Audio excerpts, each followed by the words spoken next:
And welcome back into the Casual House Bird Gang, Suns Nation, Diamondbacks Nation, and all you sports fans out there from Arizona. It is another edition of the Casual Sportz Show. I am your host, Earl Burnett, my man Sean McConnell, and we are back after a long layoff here.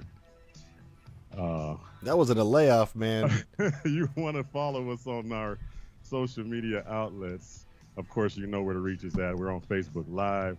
We got Twitter, Instagram, and of course our YouTube page. And go ahead and download the mobile apps at www.ksrnaz.com.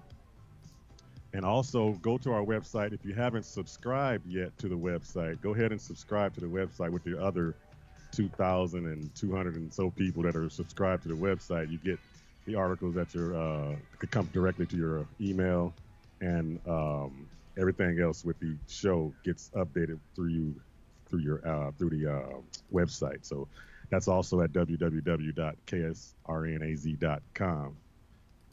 And of course, as you all know, I am coming off of surviving through COVID-19, and I want to give a really heartfelt thank you to everybody that was sending all the well wishes and all of the prayers, and they were all appreciated. And you never know how much that can build a person and lift a person up to get a little bit more strength to keep fighting through things like that.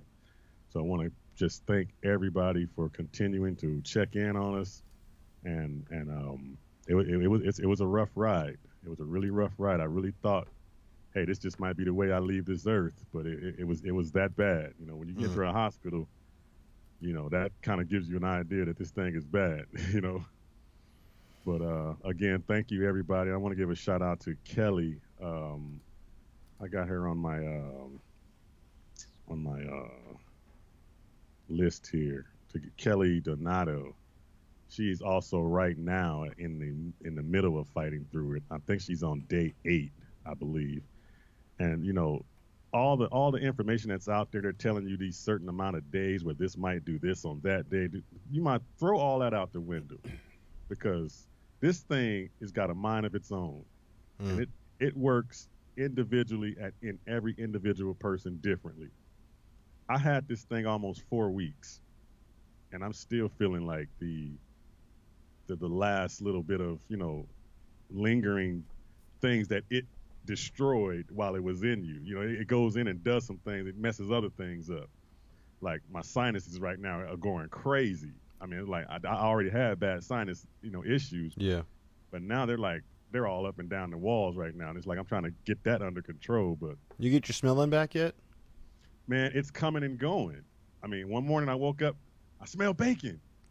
You know, I smell, and then I walk down there and try to inhale it, and I can't smell it. It's like, what the heck is going on? It's like, I know I smelled it, and it's like coming and going. It's coming in and going out. It's coming in, and it's really crazy, man. I think that's got a lot to do with the sinus tract right now. I'm dealing with the sinus thing right now, but Wow.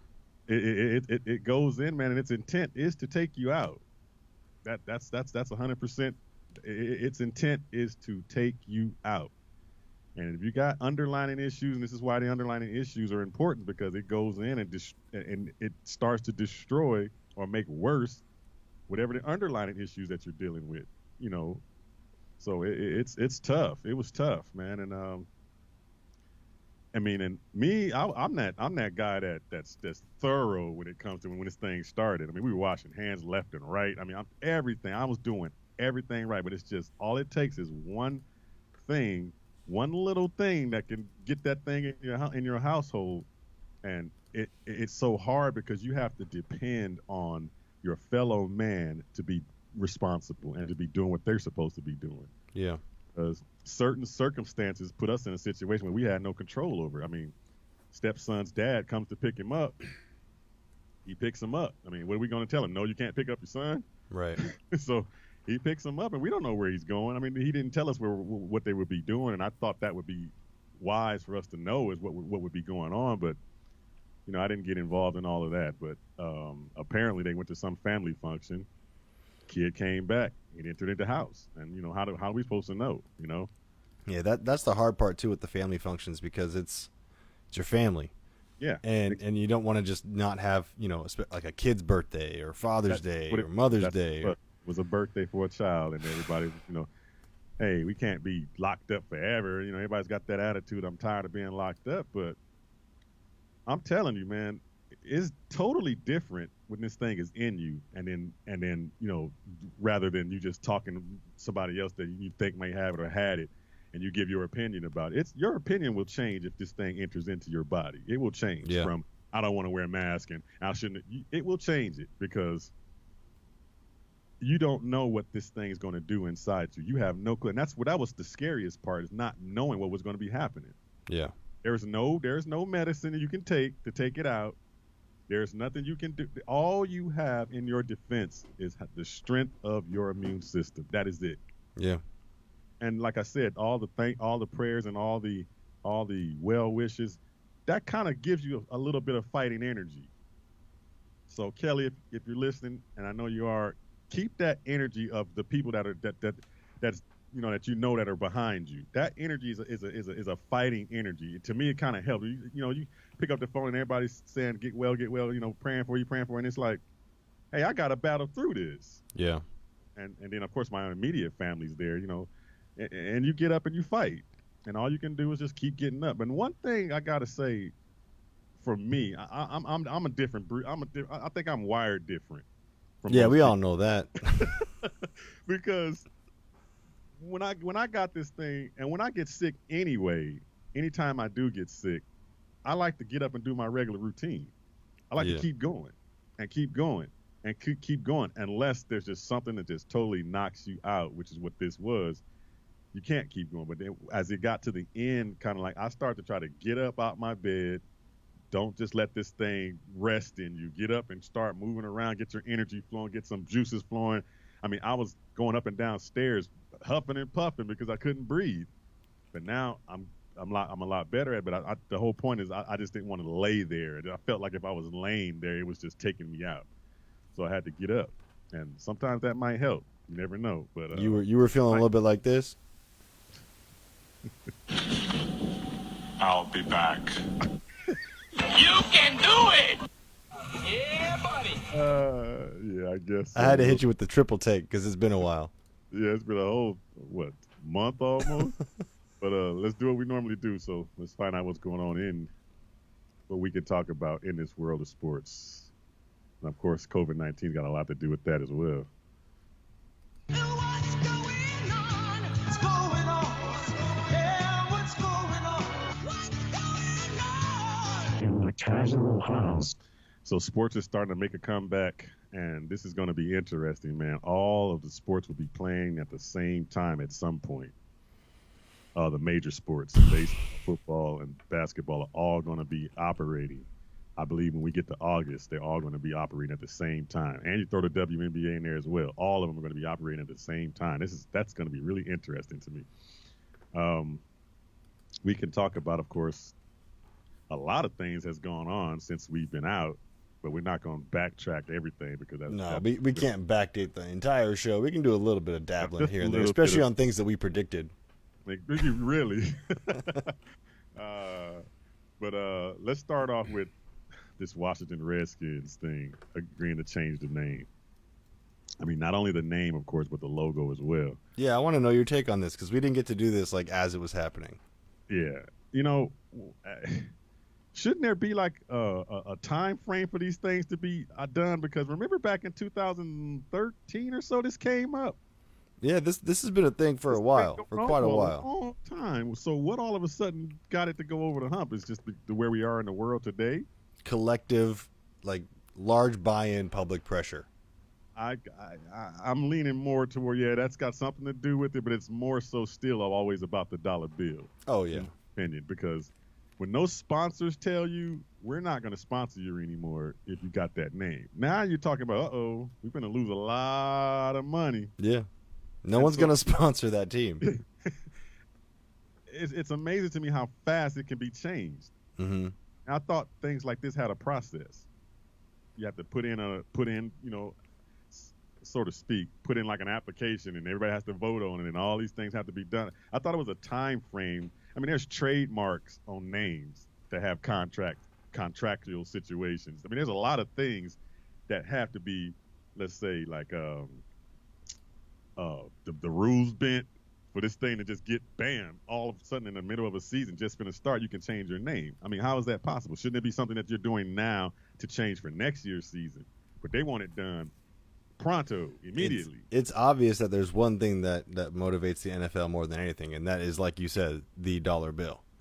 Oh yeah, the dollar bill, the team losing all these sponsors, and what fans do they have right now that are going to the games anyway with the product that they're putting on the field is lackluster at best. So yeah, that when you start to all of a sudden play with their pockets, things will change very quickly, and you will push things through the pipeline to get it done because money is being thrown out the window and your image is being to be made look worse. And for the NFL, they can't really afford for their image to get any more worse than it already is. So they had to do it quick.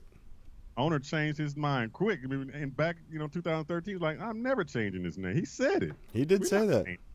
I mean, they've had the same name for 87 years. 87 years, and now all of a sudden there's no more Washington Redskins. The logo, the colors, who knows? None of it exists anymore. That is a really giant step. But like you said, money has a lot to do with it, and of course where we are in the world today with the equality. We're fighting for for everything. Everything's open now. Now you're opening up Pandora's box, and this is where I was going with this too. There's a lot of other things that could be offensive that you can go back, and now we got to go back and change. I mean, look at the Indians in baseball. How come that's not changed yet? Yep, the Indians is one team. I mean, what about the freaking Cowboys? Those are the ones that were killing those so-called Indians and all the natives. And I mean, is that offensive? You could very well make the case for it. Big old box. You got to open up this whole big old box, and now sports is not sports anymore. Sports is politics now. Well, I don't know about now, but sports is now officially politics. There's a stamp on it. They're leaning towards, it sounds like, the Washington Warriors. What are your thoughts on that? Washington Warriors. At this point, whatever it's going to be really ain't going to matter to me because it's going to be hard to get used to whatever it is. Right? I mean, it's like the Hornets going to the Bobcats to the Hornets again. I'm like, it's going to be a transitional period. And what do you do with all of the records? Do you change that to the name, or you leave it as Redskins? I mean, I believe the Oilers still have some records that are labeled as the Oilers, so I think you keep that name, but you might have to. I don't know. That's a weird one because it is an offensive name. Do you keep that name? They might asterisk it. Is that a verb? I don't know. I just made it a verb. They might just put a little asterisk on there and say, this team formerly known as. But then you still. I don't know. I didn't ever did well in history, Earl. I hated history. It was my least favorite class. Well, it is what it is, and we'll get used to it. I'm sure we have no choice. What else we can, that we didn't get a chance to talk about what that happened in the world of sports is something I had to put on our list today, and that's the massive contract extension that Patrick Mahomes signed. Woo-hoo. Wow, that's a contract. The years on that thing is the first thing that pops out. Not one, not two, not three, not four, not five. Yeah, not three, not four, not five. This is an extension. Years. Can you believe that? That's got to be the first time it's ever been done in the NFL, of course. Yeah, this is better than most baseball contracts because some of those can get kind of lengthy, but this is. Earl, hey, now that you're feeling better, Earl, I want to renegotiate my contract with KSRN if you don't mind.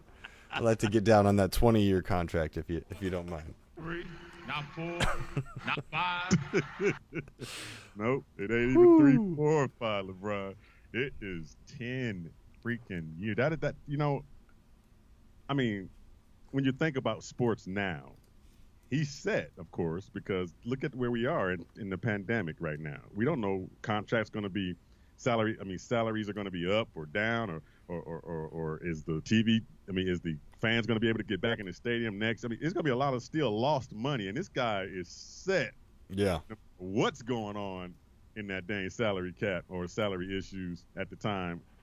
And that's a good thing for him. And is it a good thing for the team, though, to put that kind of money in that length of a contract, when you break it down, it does help the team, right? I mean, it helps the team still be able to. And at that age, they don't have to worry about the second contract. This is Right. the third contract, the second big one, right? This is the contract. Right. After that, who knows what's going to happen? I mean, contracts like that are rewards are pretty much resume driven, Yeah. and that's what this is all about. The guy put the stuff up to earn, that look. I mean, MVP and a Super Bowl champion at 25. He's only been in the league, 3 years? And made it look easy. I think that's the difference. Like the way he plays, he just makes it look easy. Yeah, that system helps him to make it look easier, and his talent together with that system is incredible. Yeah. Now, a little piggyback on this question, because it is such a huge contract, but all the clauses of things that he can't do now, would you do that contract? I feel like it's an easy question, but would you take that contract if you can't play basketball anymore, or go on a jet ski, or ride a motorcycle, or fly in an airplane or something? Like all those clauses that they tend to put in these huge contracts to keep their giant insurance policy safe. You speaking to the right man when it comes to that. When you experience something, I went through on that COVID-19. You think I'm gonna change? You think I'm gonna change to the protocol and follow everything I'm supposed to follow and forget everything I used to do? Right. You darn right. He gonna be like, forget all that stuff. That contract is gonna be dictating his life from now on. But around year 8, don't you just want to go play some pickup ball? Nah, man. I'm good. If you put your John Hancock on the dotted line and you sign it, that you pretty just much stuck with have it set up. Anytime you go near like a LA Fitness, your phone just shows you your bank account. You're like, no, I'm good. I don't need to play today. I'm good. But in the world of sports today, how things are always done, I think at some point, 5th year, 6th year, it's going to get restructured anyway. Yeah, especially if there's any injuries involved or anything. Like I said, we don't know where the salary is going to be going, how things are going to go. What if it takes so much of a giant hit that we can't get back to those, the up here salaries up here? We have to kind of settle for the mediocre, and they got to restructure that thing. That's true. Or the TV stuff comes back. They got the vaccine in place, and everybody's just rolling and filling the stadiums up again. And now you got the TV stuff, and everything's going up. He's going to restructure, saying, "Hey, man, I should be it's always going to be left open, a window left open for him to come back and restructure that thing." That's true, but think of it this way: regardless of how the market goes, Bobby Bonilla will still be being paid when Mahomes' contract is up. Just remember that. Let's switch gears to another quarterback that we didn't get a chance to talk about, but you mentioned earlier that we had already called it happening. And this is no lie. We ain't just saying it. We said this, and I'm pretty sure a lot of other people put the 2 and 2 together, because it was pretty simple. After we saw the free agents, get let loose from the teams that they were on, and nobody picked them up, the first thing that came to our mind when Brady left was, oh, Cam Newton's going to New England. Remember, we had said that. We said it. We said that makes the most sense. Belichick will probably be able to do something with him. It made sense. Yeah, I mean, but now it's like, wow. I think it's an actual good fit.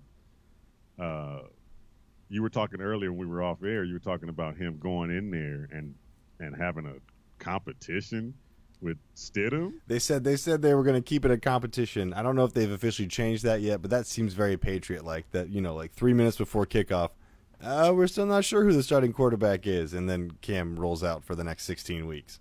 Look, check this out, man. This is how I feel about that, and I'm pretty sure Cam feels the same way. He's already been disrespected. Yeah.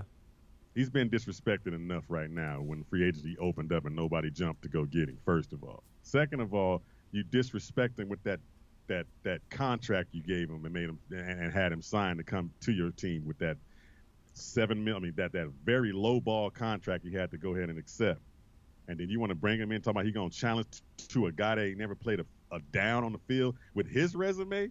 That's disrespectful. Yeah. There is no way he's not going to be starting day one. I agree with you. You can't bring him in there thinking, oh, you're going to go challenge with this guy that's never played a down in the league, or maybe he only played a few scattered downs here and there but has no resume, hasn't done anything in this league. He's only been in this league 2 years, and he's not a touted quarterback that's supposed to be a high-caliber quarterback. and you bring in a guy that got a team to a Super Bowl and got an MVP and got all these things, and you say, oh, you have to go ahead and fight for your job. That's disrespectful to me. Oh, yeah. And I don't think that will happen. I think he's going to be starter day one. The thing that really gets me is what Cam can do, and will he be able to get in and on board with that Patriot way of things? Right. Because there's two sides to this coin that I think are very possible. The Patriots have shown what happens if you don't work out with the Patriot way. Right. There's the door. That's my point. I also think saying that Cam might or might not be the starter is just the Patriots' way of throwing off the other 31 teams in the league. I think they've already told him. Before they got him, yeah. That we're bringing you new. Yeah, you're right. That's just the Patriots being the Patriots. Right. So. But if Cam hears that, oh, I got to fight for my job for this guy, and now you're talking about that Patriot way. Yeah. Where do you think that Patriot way will get a little bit disrupted when it comes to Cam Newton? There's only one area. I don't think it's going to be on the field. I think it's going to be at the press conference. Right. Cam Newton do a Patriot press conference. Because you know what his previous press conferences look like. They look like a fashion show. Like, I'm out. Yeah. And, of course, he's already dressed all flamboyant, like all over the place. He's all over the place dressed, so you know that's going to be attention right there. But then what he says is going to be big. So can his PR people, so to speak, put him in a situation where he has to do that the Patriot way? Meaning, you're going to get interviewed, but you ain't going to say much. I feel like you're going to get just normal Cam Newton, but I never felt that Cam Newton was unprofessional necessarily or disrespectful. I felt like he was just kind of himself, but he was never like the type that you would just shade away from being a reporter near him. Like he was just the type of person that just hate to lose. Right. Yeah, he didn't handle losing well. Of course not. But he also wasn't like this crazy guy that you're afraid to interview. Right. So I feel like you're going to get a normal Cam Newton, quote unquote normal, whatever they're expecting. And I think everything's going to be fine. I think he's going to, do just fine in that offense.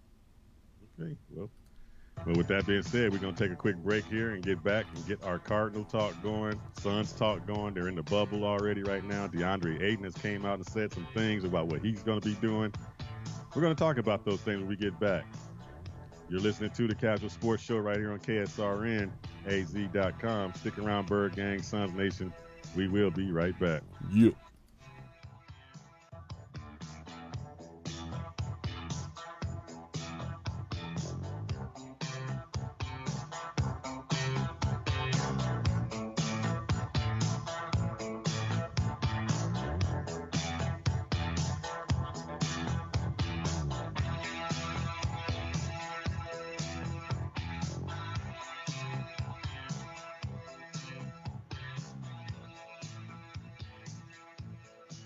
We're going to take a little break, but we'll be back in a while, so don't nobody go nowhere. The end zone. Edmonds has a Cardinal touchdown. He's got two. Your sports news and the best shows daily. Tune into the best internet station on the web. A little jump shot is good. It's an 8-0 Pollock leading off the second against Ross Stripley. And a drive to left. That ball's got a chance, and that ball will fly out of here. Number 6. KSRN, Kazual Sportz Radio Network. Subscribe today. Hi, this is Ed Smith, host of the Easy Sports Talk Show. In addition to hosting the show every Saturday, did you know I'm also an inspirational and motivational speaker? Utilizing life experience in my 15-year professional sports career, I offer programs to a wide variety of audiences. Tips from the locker room to the boardroom and beyond. Whether you're a corporate executive, sports organization, or faith-based organization, Ed Smith Speaks can customize a team-building, motivational, and inspirational program to fill your needs. I'd love to come inspire and motivate your group to create lifelong shining moments. To learn more about booking me for your event, visit edsmithspeaks.com or contact me directly at info@edsmithspeaks.com. Maduro's Fine Cigars and Tobacco, located at 4991 South Alma School in Chandler, is the new standard of excellence in the cigar lounge industry. From aficionado to novice smokers, Maduro's has something for everyone. From cigar events, pipe club, live music, and ladies' night, the monthly event calendar is loaded with entertainment options. Come tour the impressive 500-square-foot humidor and sample some of the finest cigars from around the world. Maduro's has 96 private lockers in the clubhouse, another 75 in the humidor. Membership is $300, which includes 10% off off all your purchases. For hours and event information, visit MaduroSticks.com. That's MaduroStix. Or call 480-883-8888. Maduro's, the official hotline sponsor and cigar lounge of the Easy Sports Talk Show. Time to get your sticks and light them up. Hey, yo, what's good, Bird Gang? This is Jay Love. And where do you go when you want to get all the information about the Arizona Cardinals? Of course, you come to Kazual Sportz in the Casual House. You can.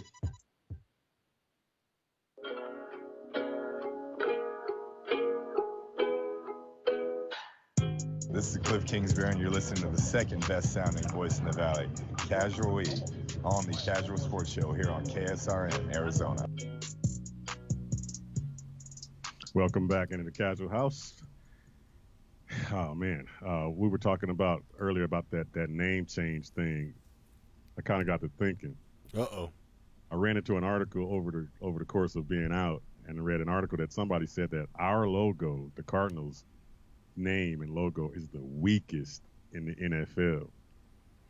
And I was like, wow, maybe so. I don't know. Are we? You know, we can add uniforms too. Yeah, that's what I was about to say. They already complaining about our uniforms already, and then they put this little article out about we got the weakest logo, like that. You know, it just doesn't seem intimidating at all. It's like it's weak, a cardinal. And I got to think, I'm like, okay, so if we change the logo, and so there's a logo that I think would look nice for the Cardinals. Uh-oh. That bird that my man Valentine Flores uses on AZ Bird Gang Fam. AZ Bird Gang Fam. Check that bird out.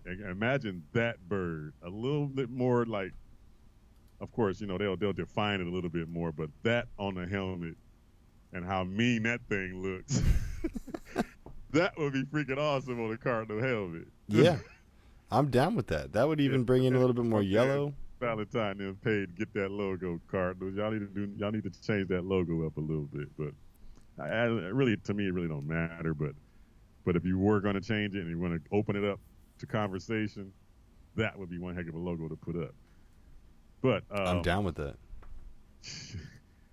Okay, so sports is opening back up in MLB briefly because, you know, we're not so much of a baseball thing, but we are going to give our Diamondbacks props. We're going to talk about them real briefly here. The MLB finally came to an agreement. We just changed that. They forcefully finally came to an agreement. Yeah. But apart from all of that, how do you think the Diamondbacks will fare in going forward with the team constructed the way it is constructed, the additions they added, and all those things, and this main factor that the Diamondbacks usually come out of the gate fast. That. How do you think they'll fare if they come out the gate like they normally come out the gate? Can they make this 60-game schedule into the playoffs? Can they make it into the playoffs? I feel like this benefits the Diamondbacks the most because this is a team that always burns out quickly. They either get a bunch of injuries or they just all of a sudden lose their mojo. There you go. This is a team that needs a short season desperately, right? Like they need this. And I think with the addition of Sterling Marte, having the rest of the gang back, Robbie Ray sounds like he's looking good at D-backs camp. That would be huge if he can perform like we were expecting in the previous years. That's the key. That is the key. I mean, it's really in Robbie's hands again. Right. I'm excited to see what this offense can do. I feel like they're going to put a lot of runs on the board, and hopefully, you know, Bumgarner still has something in the tank, and he can do some pitching for us. I'm excited. I want baseball back on again, man. I just miss the sounds. I miss the smell. I miss the sights. I miss just seeing all that green. I want some baseball back, man. We definitely would love to see them do what they normally do in the aspect of getting off to a good start and being strong early. But we do not, and they cannot afford to go into one of those season slumps with a 60-game schedule. There's no way they got time. No, it's a sprint. You don't have time to fall into a hitter slump or a pitcher slump or a team overall slump, losing streak. I mean, with this 60 games. A losing streak can't last no more than 1 or 2 games. Pretty much. I'm serious, because you get too far behind with 60 games as opposed to 162. You're in a different boat. Yeah, you're sinking. I think every team is thinking that way, first of all. but you know somebody's going to lose 3 in a row. Somebody's going to lose 5 in a row. When somebody does lose 3 or 4 or 5 in a row, somebody has won 3, 4, or 5, or 2 here, 2 there, 3 there in a row, depending on the series, of course. So teams series matchups during this league is going to be important, very key to win the series that you're playing in. 4-game series, you have to win that 3-1 at least. Yeah. 3-game series, you have to go 2-1. You have to win those because that's going to determine losing team, mediocre 500 team, or winning team. Yeah, those divisional games are critical because the Giants and the Dodgers are always trying to eat your lunch. So. Yeah, well, they can't afford no losing streaks, and then this team gets off to some losing streaks sometimes. And we can't afford 3, 4, 5-game losing streaks. That is going to be one hole you got to climb out of. It's not going to be easy to do, especially with those freaking Dodgers on the other side. But freaking Dodgers. The NBA bubble is open, and the players get down to their bubble, and the first thing they start doing is complaining about the thing on food or playing video games. And they're putting pictures up on social media about the food they eat, complaining about this, complaining about that, about all the rules they have to follow and stuff. All these rules. They don't like to follow any rules, but it's like, please, really, you're gonna go there and start to complain? You want a paycheck? You already a millionaire, right? What are you complaining about? How about taking a look at some of these the average Joe Blow in the world, period, dealing with this pandemic and how we have to deal with it, how they have to deal with it, and how, we making ends meet and all these things. And you want to complain about a meal that's placed in front of you in a Disney hotel that costs $1,200 a night? Are you kidding me? Yeah. Some of these people, one athlete gave me a pretty good perspective. Where is Ja? Why nobody listens to this kid? This kid came right out. Ja Morant came out and said, look, I did not grow up with a silver spoon in my mouth. I know when something gets placed in front of me, I'm thankful for having what I have, and boom. Why can't everybody be like that kid? He's a kid. Yeah. Get some, and 90 or so percent of these people came from the same backgrounds and just forgot where they came from. Basically, they became picky eaters. Playing about a meal in front of them. Yeah. Come please. That should have been on Can't Get Right. But picky eaters in the NBA. Picky eaters. Okay. 75% of all NBA players are picky. But let's talk about how teams in this new bubble system right now, in the playoff system, how they're going to do it. How teams can get an advantage and have the better chance at winning this whole thing. What's an advantage? Let's do this, like, for instance, who's more prepared? Of course, that's going to be the advantage, of course. You got to have to go with the more veteran teams on preparation just because they're already accustomed to being prepared and ready to kind of compete. They already know the ins and outs of the game. Some of that stuff just comes more naturally to them, so that affects the Suns with their youth. But I think the advantage for the Suns, if you go through like every team and look at what advantage they have over others, is finally a motivated DeAndre Ayton. Finally you have a guy who's, at least he's saying the right things. Right. He sounds extremely motivated. Yeah, he does. To come in and wreck this little bubble. I got some soundbite of him in an interview, but I'm gonna get to it in a minute if I can find it in this dang archive here. But he did say a lot of good things. But when I'm thinking about teams that are being prepared and teams that are ready, you have to get your team focused. Focused on what you're going down there to do. And some teams will be focused on the surroundings. You know what I'm saying? Yeah. We're in the Disney bubble. Look at all this stuff that's going on around us. And they're focused. This is weird. Focusing on complaining about the food, those things. But there's a team, the Bucks. The Bucks came out, and they've one whole team as a whole, I have to say this. One team as a whole that has not complained about one thing. Not one person on that team has complained about anything. Yeah. And that is due to their focus. Their coaching staff, everybody in that organization has them, but we want to win this dang championship. This is what we're here for, period. Nothing else. You can serve them rocks. They would not care. So I'm like, you got to have that focus first, knowing what you're going down here for. Yeah.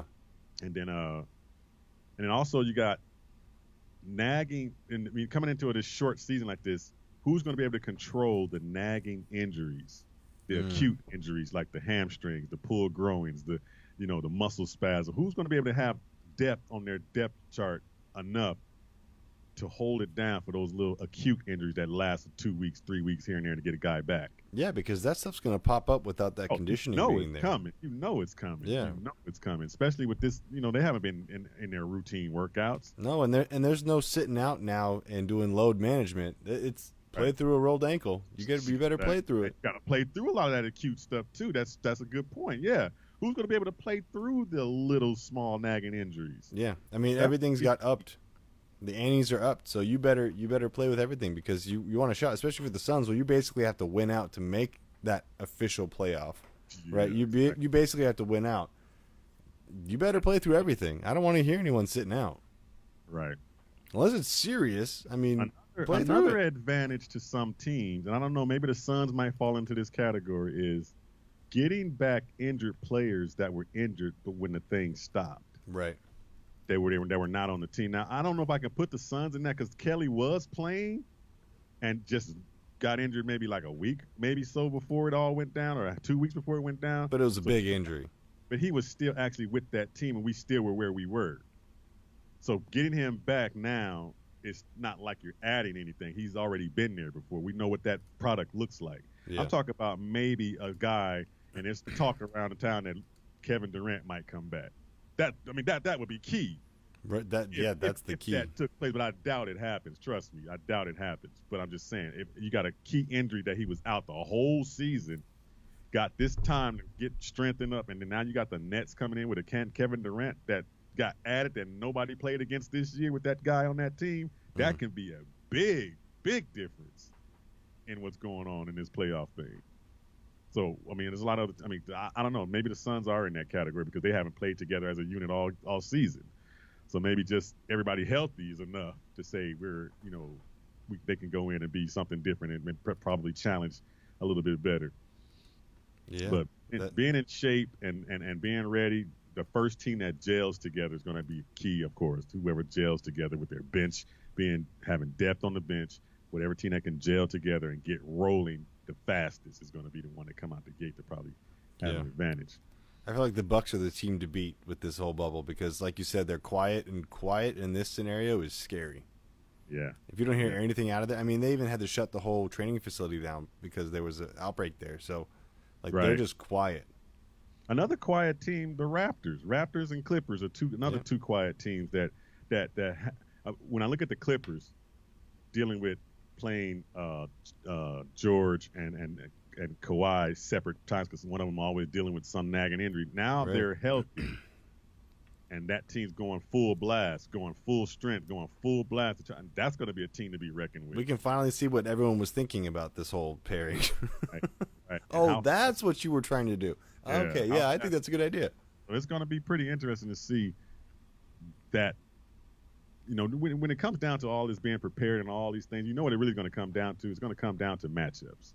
Oh, yeah, always. When it's all said and done, this thing's going to come down to matchups.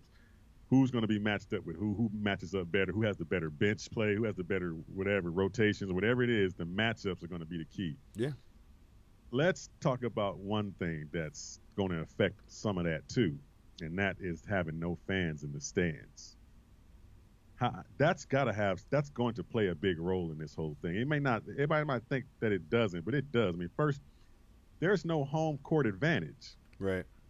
Home court advantage is huge in sports. It's huge in sports. Home court advantage controls sometimes Mr. Momentum. Yeah. And if there's no crowd there, how do you manufacture motivation on the court during a game? This is where you really see what guys are made of because this is where you find out who can really turn themselves into like an animal, right? Like Kobe Bryant would beat you one-on-one on a court in a cemetery, right? Like it doesn't matter the atmosphere, like he would go after you, right? That's just who he is. Some of those guys can only perform when everyone's watching. True. And it doesn't take just your own peers or going up against the team that, you know, I always wanted to do this against LeBron James. Like, it does. Some people don't just have that built in. Right. So this is where you get to see kind of who's the pretenders and who's really ready to go to war, if you want to use that analogy. Hey, I think that's a really valid, a really key point. Bench players feed off the crowd more than the starters do. A bench player sometimes need that crowd to get himself going, because, I mean, it's going to be really hard to picture. I mean, you know, I saw a basketball game that was played recently. I think it was overseas or something. They had some league or something going, and there were banners around the whole court with logos of sponsors or whatever around it. So it was blocking the seating.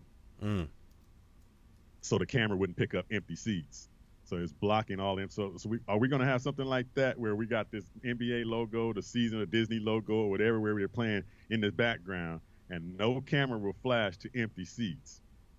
Probably. So now you're going to have that scenario. And then at the same time, on the court, you're going to have, manufacturing motivation. Trash talk is going to be up high. It has to be higher. And don't edit it. Just let it play on the microphone. Just let us hear it. That's what we want to hear, right? It's going to be higher than it's ever been. One of the things that fans have been saying they love about UFC still going and having no fans is that you can actually hear, like, the kicks landing. Right. I want to hear people getting hit. Exactly. And then you think about it like this way. The person you're guarding or that's guarding you or whatever, sometimes some guys don't really get into trash talk with that person. Yeah. But they feed off the crowd because there's a heckler in the crowd. There's a heckler saying, "You sorry, you blah, blah," and you feed off that person. You have to pretty much make the guy in front of you say something to you. Heckler. Exactly. It's like, that's going to be crazy. That's going to play a big part in this game, I think. It's just the fact of getting a mental advantage over your opponent somehow. Yeah. That crowd's not there. You make that big three, you expecting that rah, rah, and that momentum starts to build up. It's not there. Right. I mean, it's kind of like the Jordan aspect, what he was doing during, or at least telling us through the Last Dance documentary about how he would manufacture some story about this person said this about me, and it was total BS. Right. And he would even go as far as like believing it and like alluding to it in the media and just manufacturing this story because he needed that. He needed something to keep going, and he just found a way to turn that into what he did on the court. So, yeah, you have to go to a weird place in your head to kind of get that manufactured stuff. Everybody are like computers, trained computers. So now if I'm a coach, I'm telling all my team to get into playing on the road mode. Yeah. Because what this whole thing's going to feel like, you just be like you're on the road the whole playoffs, every game. A round robin tournament. Exactly. It's going to be kind of weird to not see that the fan base, motivate a team and a team feed off a crowd and, how it normally goes. That's going to be really interesting to me to see how that pans out. The Suns, getting Kelly Oubre coming back, maybe. We don't know. Right. Where do you think now do they match? Are they just a tune-up game for these other teams getting ready to go into the playoff? Or are the Suns for real enough to say, okay, they'll challenge at least to give some teams a hard time? I think if Oubre's back and Ayton is as fierce as he's barking to be, the Suns can actually challenge some teams. I'm still not holding my breath for that playoff berth, but I'm not going to put it past an angry Booker and maybe an angry Ayton, and Kelly always plays angry. So like if he's playing, then we're good there. But I'm really curious to see what this team's going to do with their backs up against the wall, already being doubted by everybody, and even being called a tune-up team. Like, I want to see how they respond to this. This is more so how does this team respond to all of this stuff versus how they actually do. I want to see their response. I agree. I don't have that Ayton cut on me right now, but I had it somewhere. But I'm not going to waste time trying to find it. But you're right. He does seem like that talk, and he's talking the right stuff. Talking the right mean game where I got to get down and I got to dominate in the paint. Yeah, I got to get there and I got to take over a game. He's saying all the right things, and his coach has come out on record as saying he looks phenomenal. Yeah. but the court is going to dictate that. Ball don't lie. Can he come in and block out all of the surrounding madness? Yeah. And play ball? Because he's the key to this team. Let's just be honest. I mean, everybody's giving Booker's our man. He's the number one guy. That's fine and dandy. That's true and all, but true and all. Aiden is the key to this team doing anything. Right. Anything. And he said something in his interview that kind of got me a little bit like, okay, maybe he's still on that borderline of trying to figure this out, which he is. He's got to talking about the 3-ball. And he said, oh, that 3-ball. Oh, man, I'm shooting that 3-ball like it's a mid-range shot. I'm like, oh, damn. Wrong answer. Because I'm curious because that's when I dropped my head like, oh, damn. Aiden at lackluster performance is what we would call, right? He's still averaging 19 and 12. Correct. So, like, what does an angry Aiden actually look like? Right. Is it 30 and 15 with 5 blocks? Like, what is it? But in today's basketball, let's say he does develop that 3-point shot with the game he has downloaded. He will be an unstoppable force if he really has that in his arsenal. I hate big man shooting threes. I can't do it. You're on that 100%. We got to talk about today's basketball. Yeah. Today's basketball is the high over the rim, of course, and 3-point shooting. Spread it out, just like football is going to. Just spread it out and just chuck that sucker downfield. Basketball is the same thing. Spread it out. And let's crack them up. 3. I'm telling you, my coach would be rolling in his grave. Right. I knew that was going down in today's basketball because he hated that. My buddy, Nick, he was our center. If he ever shot a 3, I mean, he'd get pulled right away.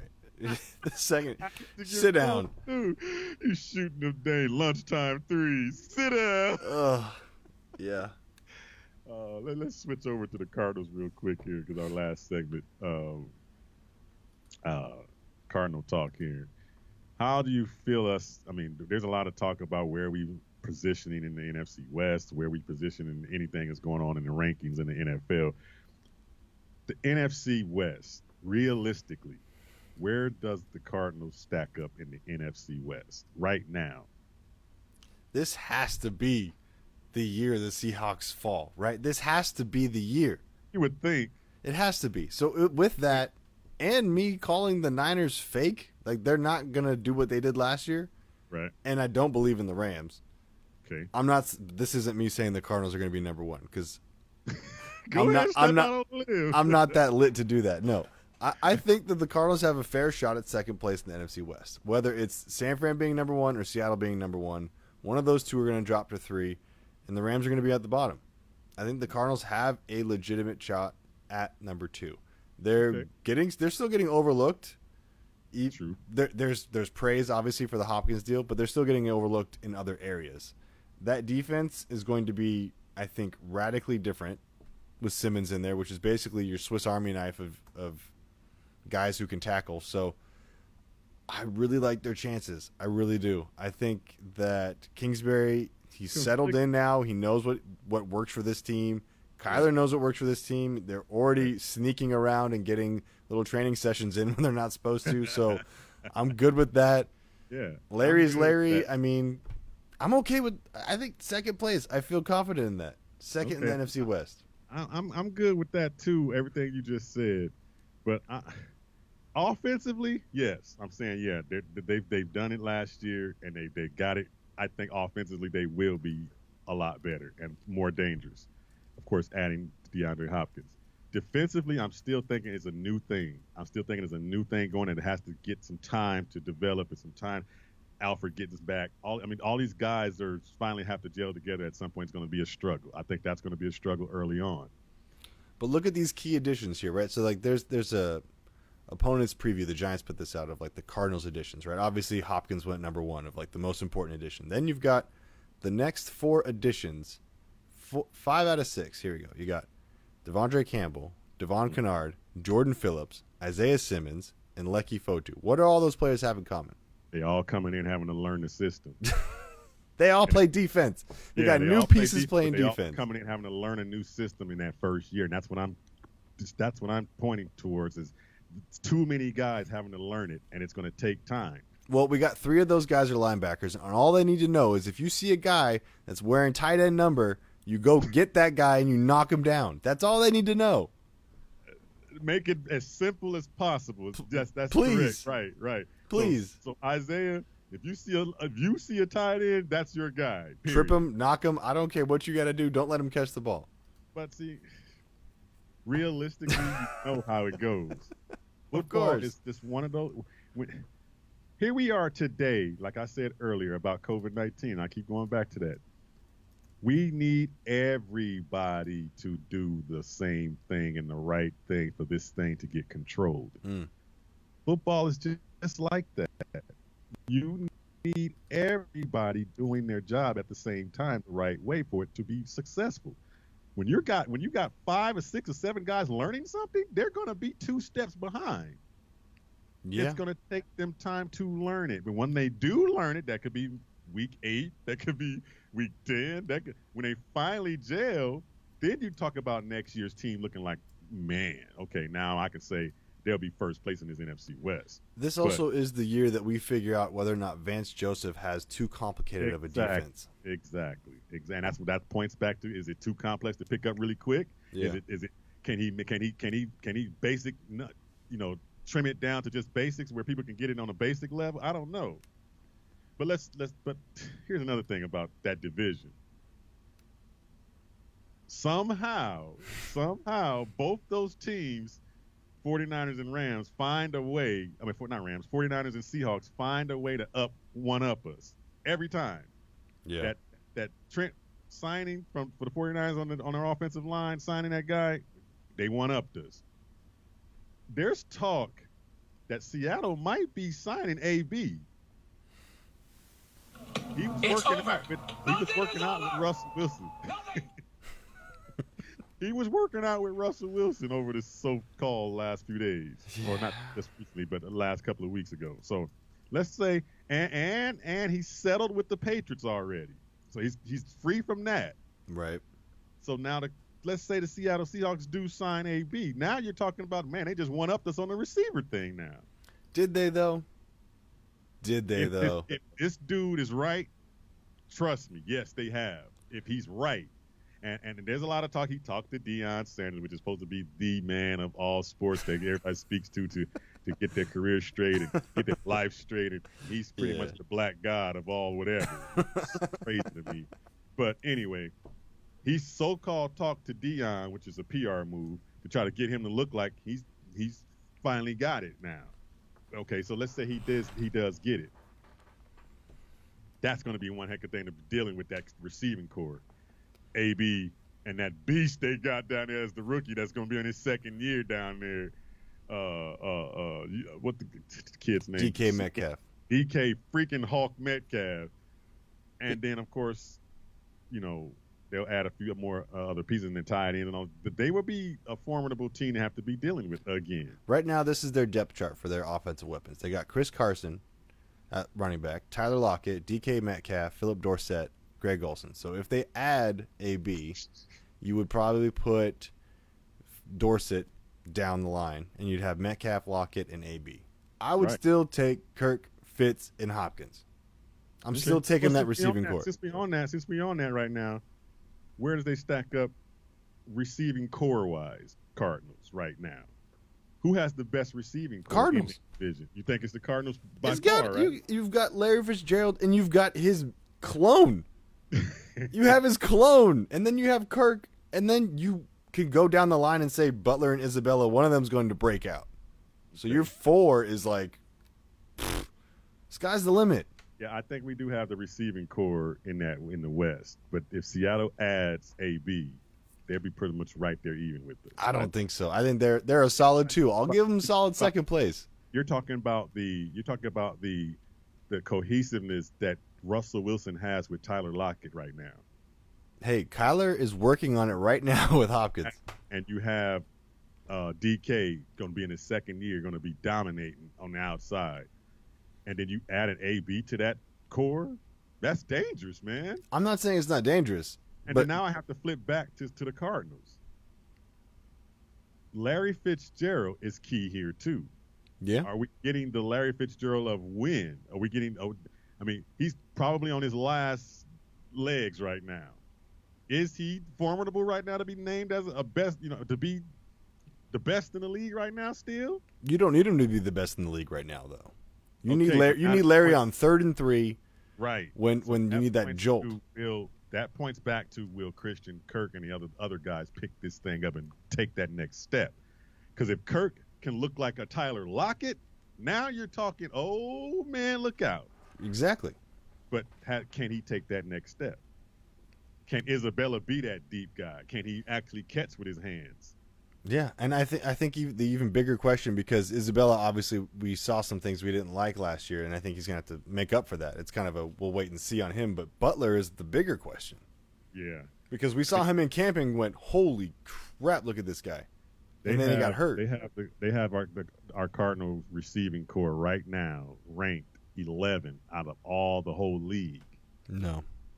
And I'm going, okay, who's better than what we have now? I mean, considering we haven't put that product on the field yet, is probably what they're leaning more towards. But, I mean, right now, look at Tampa Bay. Hasn't even thrown a pass yet with Brady, and they are number 1. Everybody's got them number 1. Oh, that's because ESPN and Brady have some sort of, like, satanic trust or something. I don't know. They got something going on. Come on. Whole media got. I love BA, but come on. Speaking of that guy, I was going to do Can't Get Right tonight, but we don't have time to do it. But I'm gonna throw that real quickly out there. Can't Get Right. TB2 or TB whatever 12 is his company. What the hell are you doing filing for the PPP loan for your business and getting accepted for $250,000 to $1 million? Why are you taking money? He had to move his company, Earl. He had to move it from New England to Tampa Bay. I heard that story on the radio while I was driving. I must have had a fit. Are you kidding me? You go to apply, just to even apply for it is a slap in the face to everybody that's going through COVID-19 and dealing with this pandemic and trying to get their household in order and stay on top of things. It's not right. You file for $1 million and get approved. That right there is crazy. But yet, like you talking about, the media don't jump on Brady. You don't hear that going all the way around the world right now, do you? No. Shh. That's hush, man. That's hush stuff when it comes to Brady. You don't throw that out there. Man, that is ridiculous. Anyway, but they got us number 11 on the receiving core. Now, here's another question for you. Okay, here's the last question actually when they're dealing with the Cardinals. We saw Patrick Mahomes sign that 10-year contract, $450-some million. Is Kyler Murray the next guy, quarterback-wise, young stud, to sign a big contract like that? Or is it Lamar Jackson? Or is it who else is in line? I think Sean Watson. Yeah. Who's going to be that next guy that get a contract that look like that? I think it's Jackson and Watson. I'm not going to say who goes first. I'm going to lean towards Jackson just because of that team's less injury prone and they went a little further. But I think Kyler's probably 3rd or 4th in that line. But that buys him a year or two. I think this year is going to be his year to finally show where he's going to be at. But he's still going to have those receivers and everybody's still trying to pick up everything a little bit. But and you got to extend Hopkins too. This year. If Kyler makes this team a winning team, meaning they win more than 9 games, he'll take that next step into that category of, hey, he might get that next fat contract because the following year he'll be in the playoffs. So, man, that would be awesome to see. I think he's on his way. But we run out of time, man. So many things to talk about, so little time. Want to thank you guys for coming in to the Kazual Sportz Show again every Monday night, and we are back making up the lost time. Thank you again for all your prayers and wishes as I was going through COVID-19. Thank you, Sean, actually, too, personally, man, for how you hold it down and continue to, reach out to my family and keep us motivated and keep us going, man. I appreciate you. Always, Jay, man. Ed, all you guys out there, the KSRN family, love you, man. We'll see you guys next week. Peace out. Peace.